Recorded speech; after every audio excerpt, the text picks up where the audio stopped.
بسم الله الرحمن الرحيم ويوم نبعث من كل أمة شهيدا ثم لا يؤذن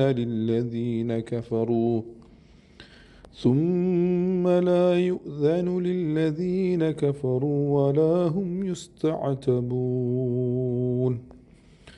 وإذا رأى الذين ظلموا العذاب فلا يخفف عنهم ولا هم ينظرون.